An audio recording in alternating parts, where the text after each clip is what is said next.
Hi，我係 Joker。今日呢條片呢，就係講關於奧運嘅。原先呢，裏邊都包含一啲內容呢，就係屌緊你哋，就係唔理香港呢一個嘅運動界、運動行業，甚至乎唔明白乜嘢係奧運運動精神。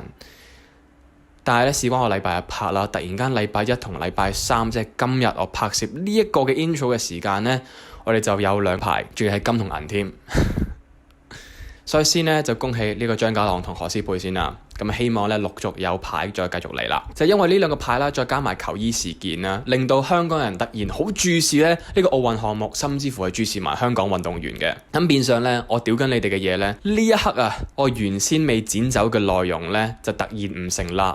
我亦都咧係唔想喺呢一刻咧就俾一班鍵盤戰士咧不停屌打我嘅。雖然我諗我嘅意見都係冇改變，我覺得你哋其實都真係唔係好理香港嘅運動員㗎啦，或者係香港運動嘅發展啦。但係我暫時喺呢一刻度咧，我覺得我唔應該喺大家高興嘅情況底下咧就潑冷水，甚至乎咧就去屌一班觀眾嘅。所以我就剪走咧我本身對香港嘅運動行業、運動界嘅呢個睇法，咁而剩翻咧其他都可以話係接受到嘅內容啦。遲下當奧運完咗嘅，若然你真係想聽我對香港運動行業嘅呢個睇法咧，我有機會會再出片嘅。咁但係到時候咧就剝定你條褲，準備咧俾我省你 pat pat 啦。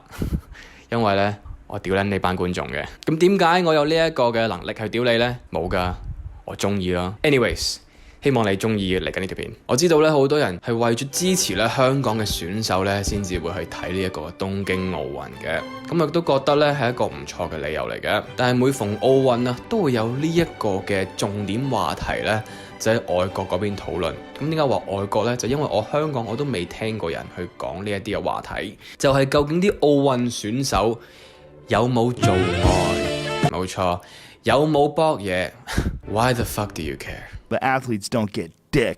They don't get dick. 不過咁講啦，講到呢一個嘅話題，咁我就自不然要提供答案俾你嘅。而簡單啲答你 ，yes，佢哋搏緊嘢。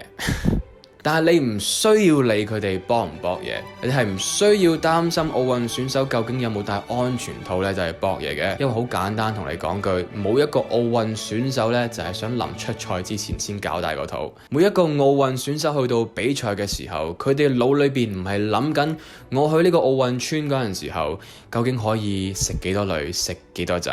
佢哋個個人頭號目標喺腦裏邊得一個諗法嘅啫，就係我點樣可以有最好嘅表現，攞到最佳嘅成績呢，咁拎翻俾自己國家去睇嘅，或者係俾自己去睇啦。而搏嘢呢一個真係一個 side benefit。外國媒體呢係真係想理佢哋搏嘢去到咩程度呢？佢哋就會量度住呢，究竟有幾多個安全套呢？就係每一年會被消耗嘅。咁甚至乎呢，就要計好多唔同嘅數去將佢哋搏嘢合理化，就係講緊男性荷爾蒙 testosterone 喺搏嘢之後呢，第二日會唔會影響到自己嘅運動員嘅表現，或者甚至乎會唔會提升佢哋嘅表現。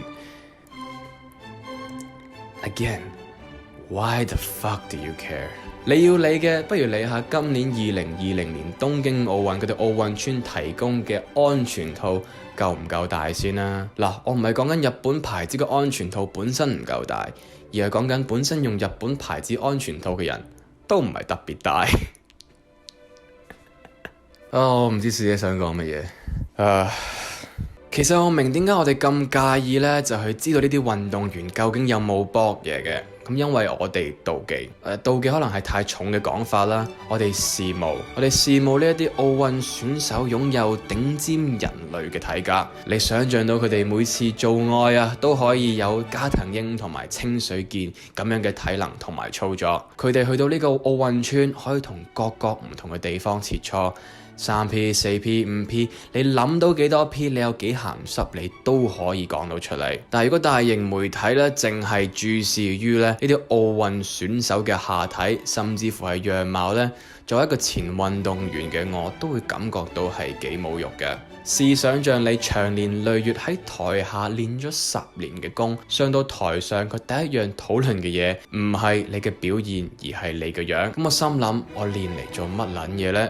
不如我就去做 model 好過啦。呢一個現象亦都喺香港出現啦。奧運比賽咧就不足3日啦，網上邊嘅人已經討論呢邊一個女運動員係佢老婆。日本跳遠究竟靚唔靚女，或者哥倫比亞射箭就係佢心水。